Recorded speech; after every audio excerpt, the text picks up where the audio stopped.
When my daughter told me, on my birthday, "You're dead to me," I did not scream. I did not argue. I did not even cry. I just sat there, in the small visiting room of the care home, with the cake I had baked for myself resting on my lap. My hands were trembling, but I tried to hide it. I looked at her face, the same face I once kissed every morning before school, and I forced a tiny smile. Because at that moment, that smile was the only thing I had left. She looked away from me, her jaw tight, her eyes cold. She said she was done with me. She said she could not take my mistakes anymore. And then she stood up, brushed imaginary dust off her dress, and walked out. The door closed softly behind her. So soft, yet it felt louder than thunder. I sat there in silence. Only the clock on the wall was ticking. Only the faint smell of disinfectant floated through the air. Only my heart felt like it was shrinking inside my chest. I whispered to myself, "It's all right. Maybe she just needs time." But deep down, I knew those words weren't true. I knew she meant it. I knew she wanted to cut me out of her life. And the worst part? She abandoned me on my birthday. She didn't even remember it was my birthday. Or maybe she did, and that made it easier for her. I sat there, still holding the small cake I had brought from my old kitchen, chocolate, with a little frosting on top. The frosting had melted during the bus ride. The candles were missing. But still, it was mine. It was the only thing I carried with me when she brought me to the home and left me there. That day, I realized something I wasn't ready to admit. My daughter, my only child, hated me. And I didn't fully understand why. At least, not yet. What she didn't know, what she had never allowed herself to know, was the truth. The truth of everything I did for her. The sacrifices. The silence I carried. The mistakes I made because I loved her too deeply, too blindly. This is the story of how I lost my daughter. And how, by a twist of life I never expected, she came back to me. But not before learning the truth. She spent her whole life running away from that. I grew up in a small town where everyone knew everyone else. People left their doors unlocked, children played on the streets until sunset, and neighbors shared sugar and stories with equal warmth. I always imagined raising a family there, in that quiet place filled with simple joys. But life had other plans. I met my husband, Daniel, in a city miles away from home. He was gentle, soft-spoken, and always carried a small notebook where he wrote poems. He wasn't rich, but he had a warm heart, and at that time in my life, warmth was all I needed. We married young, and 2 years later, our daughter arrived. We named her Amara, because it meant grace. And grace, that's exactly what she brought into my world. I remember the way she used to sleep on my chest when she was a baby, her tiny fingers curled around the fabric of my shirt. I remember her first laugh, loud and surprising, as if joy had suddenly burst out of her. I remember her first steps, taken across the living room floor while Daniel clapped and cheered. For a few years, life felt perfect. Ordinary, yes, but perfect in its own small way. Our home was simple, 2 bedrooms, an old wooden table passed down from my mother, and curtains I stitched myself. But it was full of love. Every evening we ate together. Every night we told stories. Every morning we took turns waking Amara gently. Then life changed again. Daniel fell sick. At first, it was just a cough. Then it became something worse. I watched him lose weight, lose strength, lose breath. Doctors tried, we prayed, but within a year, I became a widow. I lost my best friend. And Amara lost the father who adored her more than anything. She was only 9 at the time. I still remember the day I told her that her father wasn't coming home. She stared at me with wide, confused eyes. Then she said, in a small voice, But he promised he would read to me tonight. There are moments in life you never forget. That was one of them. I held her while she cried. And later, when she fell asleep in my arms, I cried too. After Daniel's death, everything became harder. Money ran tight. Bills piled up. I worked 2 jobs, mornings at a bakery, nights cleaning offices. I barely slept. But I never let Amara feel the weight of my struggle. Or at least, I tried not to. As she grew older, she changed. At first, it was small things. She became quiet, kept to herself, spent more time in her room. I tried to ask her what was wrong, but she always said the same thing. "I'm fine, Mom." But I could feel her slipping away, little by little. Maybe it was grief. Maybe it was teenage confusion. Maybe it was both. When she turned 16, we had our first real argument. She wanted to go to a school trip that I simply couldn't afford. I tried to explain gently. I even promised her I would try to save for the next one. But she exploded. "You never give me anything. Other kids get new clothes, new phones, nice things. Why can't you just try harder? Why do I always have to be the one who doesn't fit in?" Her words cut me, because I had tried. Every single day, every single moment.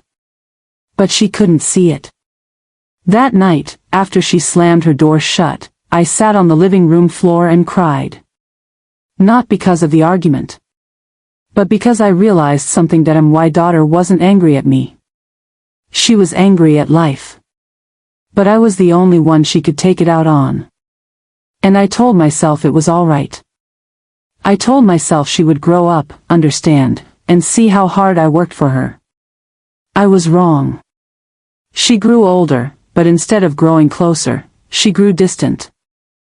By the time she turned 18, she had already decided she wanted nothing to do with the life I gave her. She applied for a university far away. I helped her pack, hugged her goodbye, and cried quietly after she left. She called me once a week at first. Then once a month. Then, barely at all. Sometimes I wondered if I had failed her. Sometimes I wondered if I should have tried to talk to her more. Sometimes I wondered if she just needed space. But I held on to hope. A mother always does. 2 years passed. Amara came home for a short visit during summer break. She had changed even more, confident, stylish, busy. She checked her phone constantly, laughed loudly at messages from friends, and barely made eye contact with me. I tried to give her space, tried not to hover. But on the 3rd day, she found something that changed everything. It was a letter, an old one, tucked in a box Daniel had left behind. In it, he wrote about his worry for the future, about the medical bills, about how he feared I would struggle alone. He said he hoped I would make the right choices. Amara read it, misunderstood it, and confronted me. "Is this why we were always broke? Did you hide things from me? Did you make bad choices after Dad died?" I tried to explain. "No, sweetheart. Your father was only talking about his fears." But she cut me off. I knew it. "You ruined everything. You always ruin everything." And just like that, she walked out of the house and took a bus back to the university 2 days early. She didn't speak to me for months. That was the beginning. The beginning of everything falling apart. Years later, when I was older, when my knees had grown weak, when I had lost most of my strength, she made her choice. She told me it was for my own good. She said she didn't have time to take care of me. She said this home would be better. I knew the truth. She was tired of me. Tired of my mistakes, some real, some imagined, some never understood. Tired of carrying the weight of her own anger. On my birthday, she brought me to the home. She signed the papers. She placed my small bag on the bed. She didn't look at my eyes. Then she left me there. And those were the last words she said to me before walking out. You're dead to me. The first night in the home was the hardest. The room was small. A single bed against the wall. A wooden chair. A narrow window with a view of a parking lot. Not a garden. Not a playground. Not anything gentle. Just a parking lot. A lonely street lamp flickered outside, casting weak shadows across the floor. The air smelled faintly of bleach and old furniture. I sat at the edge of the bed, holding my small bag on my lap, like a child waiting for someone to come back. But no one came. A young nurse, maybe in her early 20s, stepped in around 9 p.m. She smiled kindly and said, "If you need anything, just press the red button on the wall." Her voice was warm. But her warmth wasn't the warmth I was craving. I needed my daughter. I needed her to tell me she didn't mean her words. I needed her to sit next to me, hold my hand, and let me breathe in her presence. But all I had was silence. Silence, and the sound of someone coughing in the hallway. Silence, and the sound of the night shift nurse rolling a cart. Silence, and the sound of my own thoughts racing without pause. I lay down eventually, but I couldn't sleep. Every time I closed my eyes, I saw her face as she said those words. You're dead to me. I thought of her birthdays. Her small hands grabbing cake with messy fingers. Her first school uniform. Her graduation. Her first job interview, her laughter. Her tears. Where had that girl gone? The care home wasn't cruel. No one mistreated me. They fed me on time, checked my blood pressure, and even offered me knitting needles. But kindness from strangers doesn't replace kindness from your own child. At breakfast, I sat with a few other residents. There was Mrs. Cooper. She loved to talk about her garden from 20 years ago. There was Mr. Harris. He could never hear properly but always smiled. And there was an older woman named Lila, who always asked the same question. Where had my daughter gone? Did your children visit you today? Each time, someone at the table would answer, yes, or tomorrow, or maybe next week. But I always stayed silent. Because I didn't know what to say. On the third morning, I finally whispered. No, she hasn't come. Lila nodded slowly and placed her hand on mine. Her hand was cold but comforting. Children forget, she said softly. Until life teaches them. I wasn't sure if her words were meant to heal or warn. But they stayed with me. Every day at 4 p.m., I sat by the window. That was the time Amara used to call me when she was away in university. I knew she wouldn't call now. But my heart still hoped. I would watch the parking lot slowly fill with cars, visitors coming for their parents or grandparents. People stepped out with flowers, fruits, and warm hugs. Some residents cried with joy when their families arrived. Some walked slowly with walkers to meet their children. Some simply held hands and watched the evening sky together. Every time a car door opened, my heart jumped. Every time someone walked toward the building, I held my breath. But they were never coming for me. Not once. The loneliness grew heavier each day, settling into my bones like cold rain. On the 8th day, I gathered courage and asked the receptionist. May I call my daughter? Just once? She smiled politely and handed me the phone. My hands were shaking as I dialed Amara's number. I still remembered it by heart. A mother always does. The phone rang once. Twice. 3 times. Then her voicemail. Her cheerful recorded voice, a voice made before she hated me, filled my ear. Hi. This is Amara. Leave a message. I waited for the beep. I swallowed. And then I whispered. Hi, sweetheart. It's it's your mom. I just wanted to tell you I'm okay. I know you are busy, but I hope you're all right. I miss you. I miss you every day. If you ever want to talk, I'm here. Always." My voice cracked at the end. I quickly hung up before I cried into the phone. I returned it to the receptionist and thanked her. When I reached my room, I closed the door gently. Then I sat on the floor, hugged my knees, and allowed myself to finally cry. Not loudly. Not painfully. Just quietly. Like a tired river, when you're alone, your mind becomes a storyteller of its own. Every night, memories came to me like soft waves. Some gentle. Some sharp. I remembered the times I carried Amara on my back because she was too sleepy to walk from the bus stop.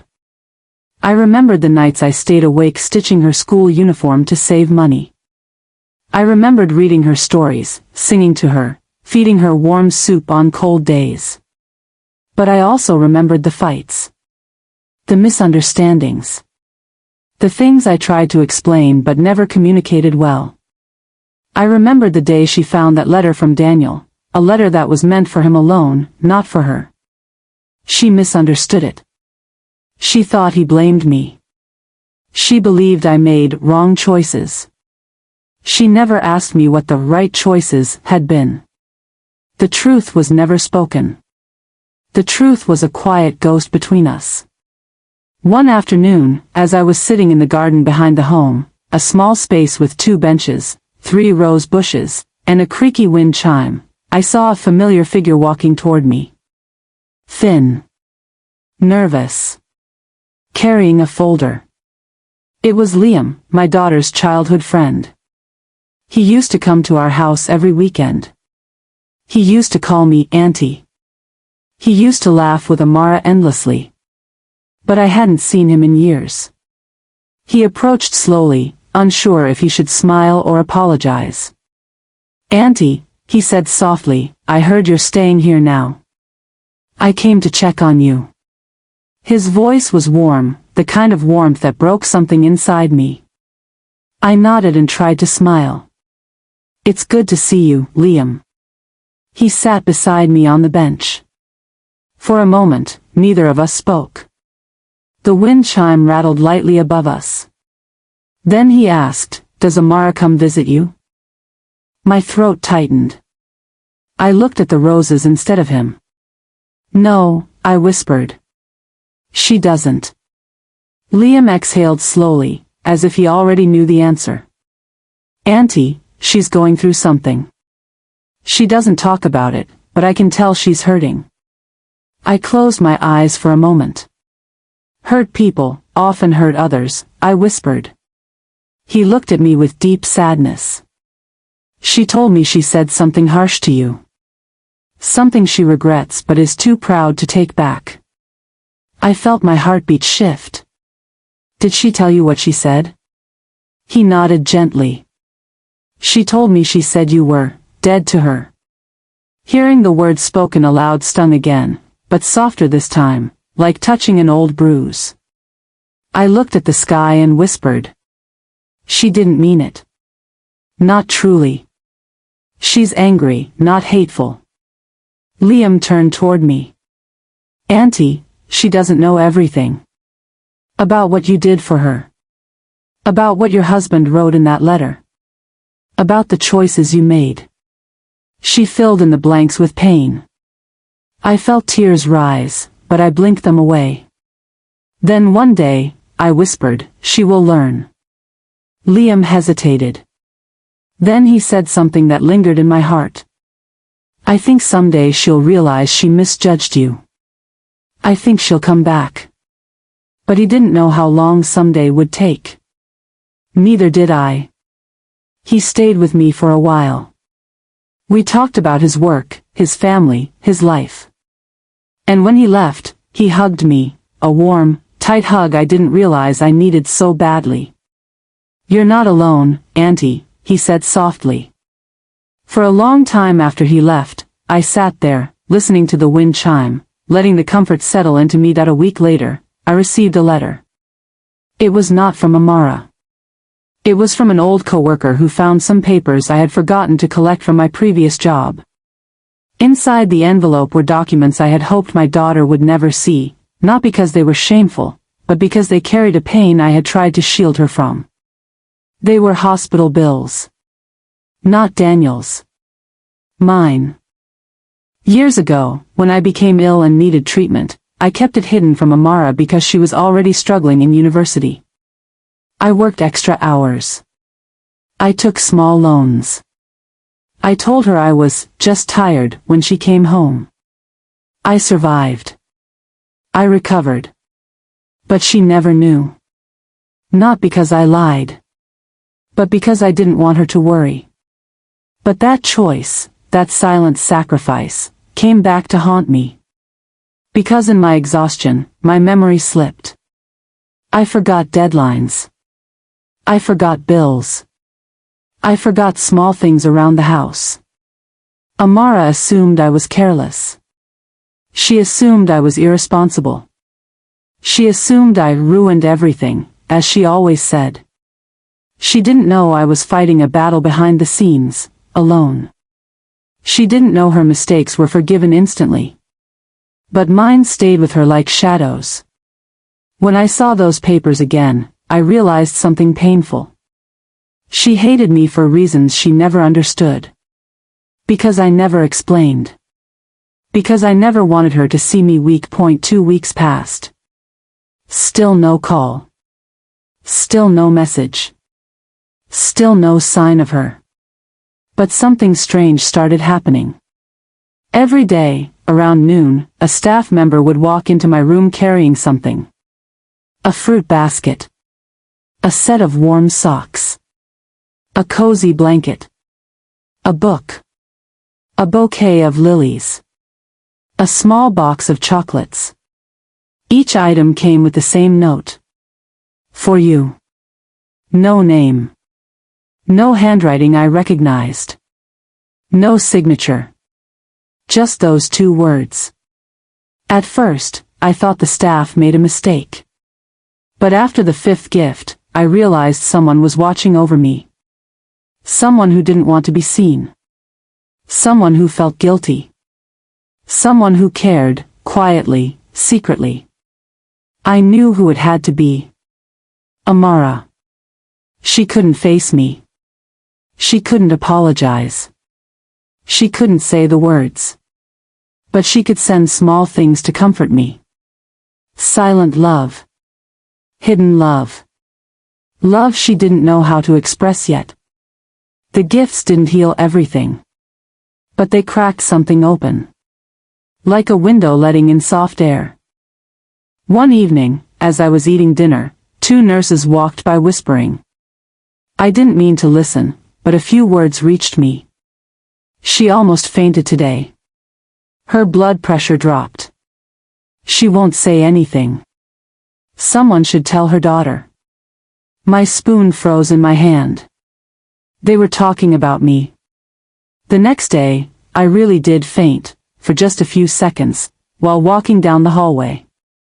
The nurses helped me up gently, checked my vitals, and made me rest in bed.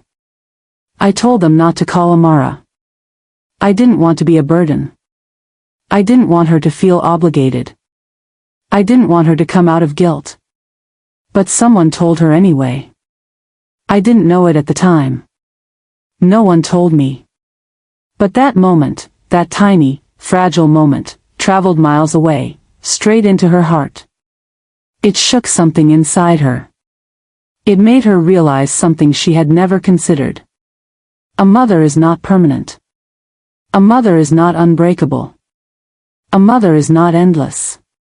A mother can disappear. And once she does, there is no coming back. That it happened at 11:47 p.m. I was half asleep, half awake, listening to the soft hum of the hallway light. Then the door creaked open. Slowly. Timidly. I thought it was the nurse. But when I opened my eyes, it was her. Amara. My daughter. standing in the doorway, holding a bag in one hand, tears in her eyes. She looked smaller than I remembered. More fragile. More human. "Mom," she whispered. My heart stopped. For a moment, neither of us moved. The silence between us felt heavy, like years of pain piling into one moment. Then she said it. The words I had waited months, maybe years, to hear. "Mom. I'm sorry." She stood there for a long moment. Frozen. Breathing softly, as if she feared her own voice might break the room. I thought I was dreaming. My eyes kept blinking, trying to make sense of the figure in the doorway. My daughter. My little girl who once needed help tying her shoes. Who used to fall asleep on my shoulder during long bus rides. Who used to hug me from behind while I cooked. The same daughter who, weeks ago, had said the cruelest words a mother could hear. Now she looked like someone who had run through a storm. Her hair was messy. Her eyes were swollen. Her hands trembled around the handle of the bag she held. "Mom," she whispered again. "Are you awake?" I nodded slowly and pushed myself up in bed. My hands shook. "Yes, sweetheart," I said softly. "I'm awake." She closed her eyes briefly as though those simple words were more kindness than she deserved. Then she walked toward me, slow, hesitant steps. When she reached the side of my bed, she didn't sit immediately. She just stood there, breathing unevenly. And then she said a line that felt like a stone sliding off her chest. "I thought you were. I thought something happened to you." Her voice cracked. My heart squeezed inside me. "Oh, Amara," I whispered. "I'm all right." But she shook her head. "No. You're not all right. You fainted. You didn't tell me. No one told me anything. I found out from Liam." Her voice grew tight as she spoke his name, like she wasn't sure how to feel about him telling her the truth. I took a slow breath. "I didn't want to bother you," I said gently. She flinched. "Please don't say that. You're my mother." My eyes softened. "Am I?" I asked quietly. "Because the last time we spoke, you told me I was dead to you." She stepped back as if the memory struck her physically. Tears filled her eyes, quickly, like a dam breaking. "I shouldn't have said that," she whispered. "I didn't mean it. I was angry. I was hurt. But I swear, I didn't mean it."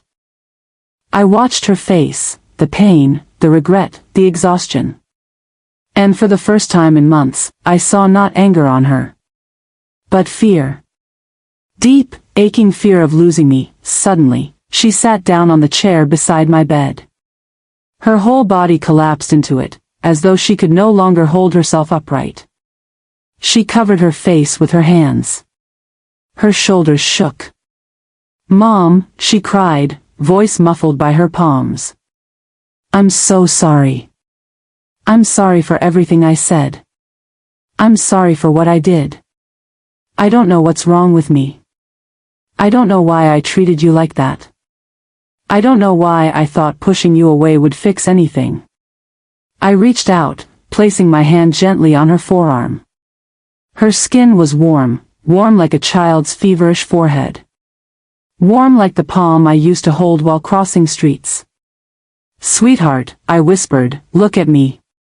She lowered her hands slowly. Her eyes were red, shimmering with tears. "I messed up, Mom," she said. "I messed up so badly." I shook my head softly. "You're human. Humans make mistakes." Her lower lip quivered. "But I hurt you. I said things. I said cruel things." I gave her hand a gentle squeeze. "Yes," I said honestly. "You did." She flinched again. But I continued. And I still love you. She let out a sob, sharp, broken, honest. She leaned forward, grabbing my hands in both of hers, as if afraid I might disappear if she let go. When she steadied her breath, she whispered, "Why didn't you tell me? About your health? About the bills? About everything?" Her voice trembled with confusion and guilt. I ran my thumb across her fingers. "Because you were already struggling," I said softly. "You were trying to finish your studies. You were working part-time. You were carrying your own stress. I didn't want to add mine." She shook her head fiercely. "But I'm your daughter," she cried. "I should have known. I should have helped you. I should have been there." I smiled, a soft, tired smile. "Sweetheart, you were young. You didn't deserve to worry about your mother being sick. You deserved freedom, not responsibility." The moment the words left my mouth, she collapsed again, not physically, but emotionally. Her eyes overflowed. "Mom, the day I saw those old letters, I thought everything was your fault. I didn't understand anything. I was angry at you for things I invented in my own head." She swallowed hard. "I judged you based on rumors. Based on half-truths. Based on what I thought you meant, not what you actually said." Her voice grew even quieter. "And when I told you to leave my house, I thought I was doing the right thing. I thought I was protecting myself. But I was only hurting you." I looked at her, the woman she had become, the child she once was. "Amara," I whispered, "anger blinds us. Pain blinds us. It makes us push away the people who love us most." She nodded slowly. "That's what I did," she said. "I pushed you away." She reached into her bag and pulled out a folded piece of paper. "Mom," she whispered, "I need to show you something." My heart tightened. The paper looked old, yellowed around the edges. I recognized it instantly. My husband's handwriting. My breath caught. "How did you?" I began. She shook her head. "I shouldn't have read it. But after I heard you fainted, I went home and searched through everything. I looked for answers. I looked for something, anything, that could explain why you made the choices you made." She placed the letter in my lap. "When I read this," she whispered, "I finally understood." My hands trembled as I opened it slowly. I had not seen that letter in years. It was a letter my husband wrote weeks before he passed, a letter he wanted our daughter to read someday, but I never had the courage to give her. In it, he explained the truth behind many things, especially the financial struggles we faced. He wrote about how hard I worked. How many sacrifices I made. How many times I chose to shield our daughter from pain. How much love I carried, quietly, without expecting anything in return. He wrote, "If she ever doubts her mother, let her read this and know the truth." My tears fell onto the paper. Amara leaned forward, gripping my hands tightly. "I didn't understand until now," she whispered. "All those times I thought you failed me, you were protecting me. All those moments I blamed you, you were saving me. All those choices I resented, you made them because you loved me." Her voice finally broke. "Mom. I didn't know. I didn't know anything." Then she did something she hadn't done since she was a little girl. She stood up, leaned over, and wrapped her arms around me. Slowly. Gently. Carefully. Her head rested against my shoulder. Her breath warmed my neck. "I'm sorry, Mom," she cried. "I'm sorry for every word. Every mistake. Every moment I turned my back on you." My hands rose and stroked her hair, softly, instinctively. "It's all right," I whispered. "It's all right, my child. You came back. That's what matters. She shook her head against my shoulder. No, she whispered. It's not enough. I hurt you so deeply. I left you here. I abandoned you. On your birthday. I can't ever take that back. I pulled back slightly and cupped her face with both hands. Her cheeks were wet. Her eyelashes heavy with tears. Sweetheart, I whispered, you are my daughter. A mother does not love only when her child is perfect. A mother loves even when her child breaks her heart. Her lips trembled. Do you forgive me? She asked in the smallest voice I had ever heard from her. I smiled, a soft, tired, proud smile. I forgave you the moment you walked through that door. We sat together for a long time. The clock on the wall ticked softly. The hallway lights buzzed. Then she spoke again, slowly, like peeling layers off her heart. Mom, she whispered, I've been so lost these past months. Work, friends, relationships, everything feels heavy. I thought pushing you away would give me space to figure myself out. She swallowed. But it only made me feel more alone. Her confession was fragile, delicate like thin glass. I didn't know how to balance my life, she said. I didn't know how to communicate. I didn't know how to deal with stress. So I blamed you for everything I felt. She let out a broken breath. I blamed you because blaming someone else felt easier. I nodded softly. It happens, I whispered. To many people. She looked down at her hands. I didn't mean to hurt you. But I didn't know how to stop myself. I placed my hand on hers again. You do now. Her eyes lifted and met mine. Yes, she whispered, I do. After a long silence, she took a deep breath and said, Mom. I'm taking you home. My heart stopped. She looked determined, not emotional, not desperate, determined. Like someone who had finally made peace with the truth. You don't belong here, she said softly. You belong with me. In your home. In your space. In your life. I'm not leaving you again. I'm not letting you feel alone again. I'm not letting my pride ruin our relationship. Tears filled my eyes again, quiet, warm tears. Are you sure? I whispered. I don't want you to force yourself. I don't want you to take me out of guilt. She shook her head. No, Mom, she said firmly. I'm taking you home out of love. Those words. Those gentle, steady words. Lit a small fire in my heart.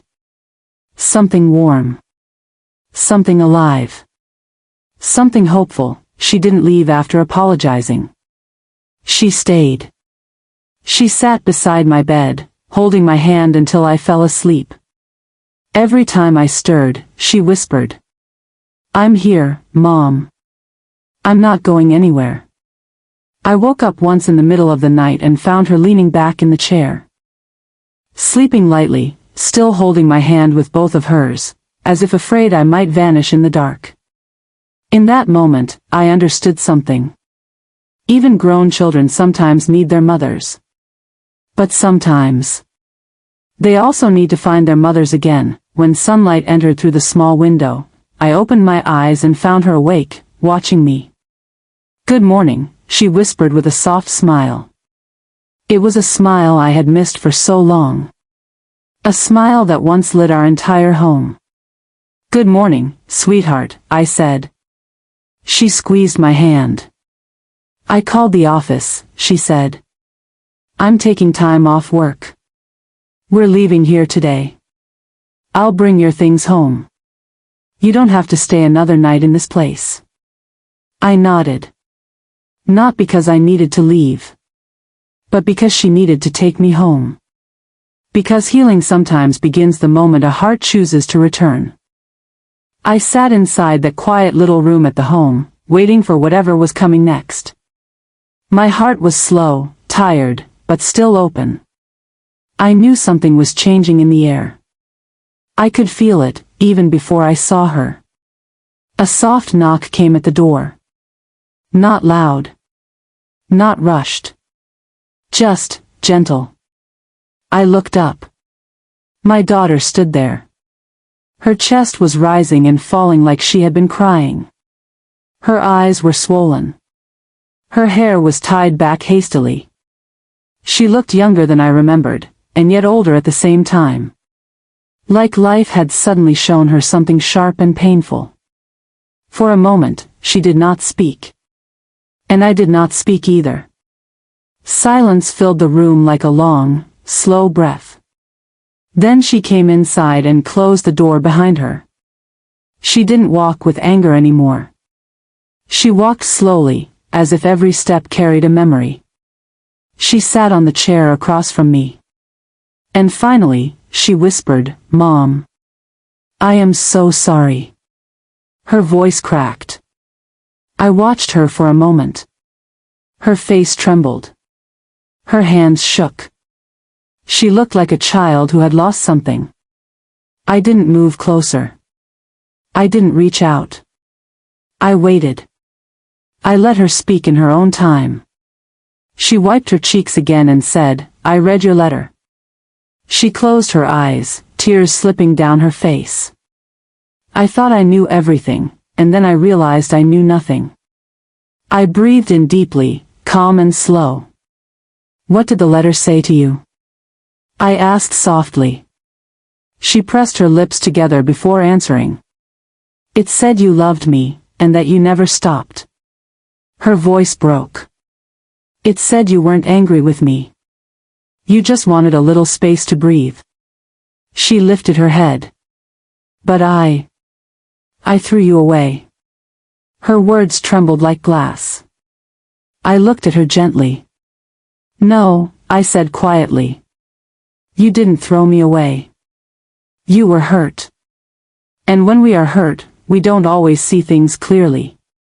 She shook her head with more tears. "No. I behaved like someone who didn't have a mother. I hurt you." I held her gaze for a long, soft moment. She covered her face and cried harder. For a moment, I let the silence sit between us again. It wasn't the heavy, lonely silence I felt when she first abandoned me. This one was warm. It was healing. It was full of truth. She finally whispered, "I told you you were dead to me, on your birthday." She closed her eyes. How could I say that? I shook my head. We say terrible things when our hearts are confused. Her voice softened to a whisper. "Why didn't you shout back? Why didn't you defend yourself? Why did you just walk away quietly?" I smiled sadly. Because I didn't want the last memory of us to be a loud moment. I wanted it to be a calm one. She cried again. After a long pause, she said, "Mom, can I hug you?" I nodded, my throat tightening. She moved slowly, like she was scared I would disappear. Then she wrapped her arms around me, and for the first time in years, I felt my daughter truly hold me. Not the polite hugs we used to share. Not the distracted ones. This one was real. This one was full. This one carried years of hurt, and years of love that had been sitting quietly underneath all the misunderstanding. Her shoulders shook as she cried into my neck. "I'm so sorry, Mom," she whispered again and again. "I'm so sorry."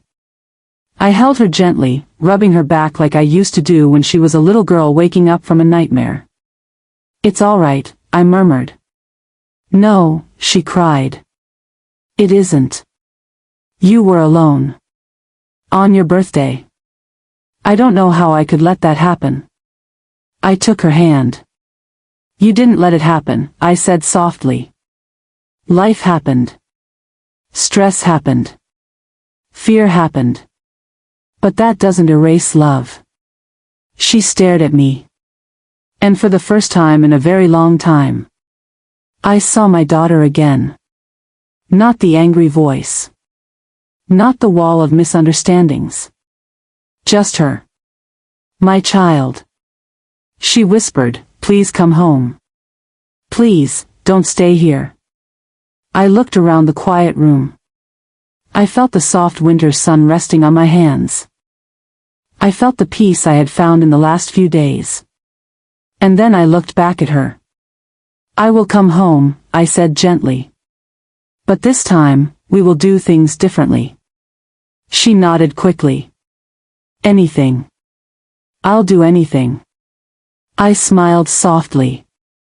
No more unspoken pain. No more silent distance. If something hurts, we talk. If something scares us, we share it. If something confuses us, we sit together and breathe. She nodded again. "Yes. I promise." Her voice was small. Not weak. Just honest. "Mom," she whispered, "I thought you didn't care anymore. But now I know you cared so much, that you chose peace over proving yourself." I touched her cheek, wiping her tear. "There is nothing to prove," I said. "You are my child. That is enough." She suddenly looked younger again, like the girl who used to run into my arms after school. Then she whispered, "Thank you for waiting for me, even when I didn't deserve it." I exhaled softly. "That's what mothers do," I said. "We wait. Not because we're perfect, but because love is patient." She pressed her forehead to mine. "Please come home today," she whispered. I nodded. "Yes. Today." She smiled, shaking, emotional, but full. And for the first time since she abandoned me, I felt something rise inside me. Hope. Warm, steady, simple hope. We left the home together that afternoon. My daughter held my hand the entire way out, like she was afraid that if she let go, I would disappear again. The winter sun was low in the sky, painting everything in soft gold. It felt like the world itself was taking a slow breath with us. She opened the car door for me like she used to do when I visited her years ago. But this time, it wasn't out of politeness. It was out of care. Real, quiet care. When she sat in the driver's seat, she looked at me with gentle eyes and asked, "Are you comfortable?" I nodded. And then we drove. We didn't speak for the first few minutes. Not because there was nothing to say, but because there was too much. And sometimes silence is the safest place to begin healing. I watched the world pass outside the window, shops, people, trees slowly swaying. Everything looked familiar but new at the same time.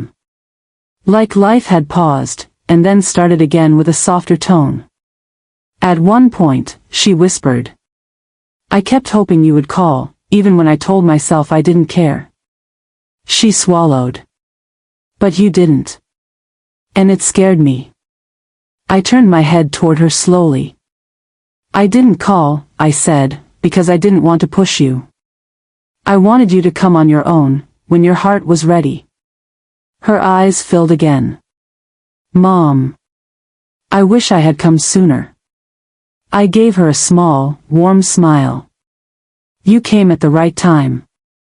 She nodded, wiping her cheek with the back of her hand as she drove. When we reached her house, my home, once again, she parked the car and took a deep breath. "I cleaned your room," she said quietly.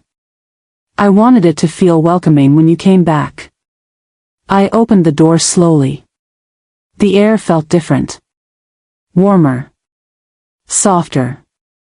As soon as we stepped inside, I heard small footsteps running. "Grandma." My grandson rushed toward me with a happy cry. The moment his little arms wrapped around me, my eyes filled with tears. He pressed his face into my stomach and whispered, "I missed you." I bent down, hugging him tightly. "I missed you too," I replied softly. More than you know. Behind him, my daughter stood watching us. And for the first time in many months, she smiled. Not the forced smile she used to wear. This one was real. Later, as I settled into my room, she brought me a warm blanket and placed it gently over my legs. Mom, she said, standing near the door, I want to tell you something. I looked up. Yes? She took a deep breath. All these months. I was angry because I thought you didn't need me. I thought you were judging me. But after reading your letter, I realized you were hurting silently. I should have listened. I should have asked. I should have been your daughter. You always were, I replied softly. She shook her head. Not the way a daughter should be. I reached out my hand. She sat beside me and held it tightly. You are here now, I said. And that is enough. Her voice softened. I don't want to lose you again. I squeezed her fingers gently. You won't. She leaned her head on my shoulder like she used to do when she was small and afraid of thunder. I stroked her hair slowly, feeling her breathe, feeling the weight of years lifting from both of us. That night, the house felt warm again. Not because of lights or heaters. But because our hearts were no longer standing far apart. The next morning, I woke up early. The house was quiet. I walked to the kitchen and found my daughter cooking breakfast. She turned around, surprised. Mom. I wanted to bring it to you. I smiled. I missed this, I said. Standing together in the kitchen. She looked down, hiding a shy smile. We ate together at the dining table.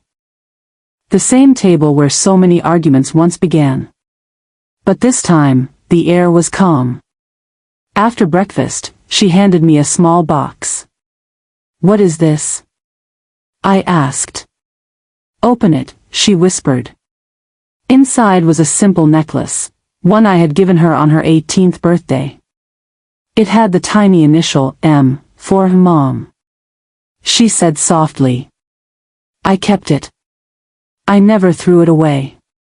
I just couldn't look at it.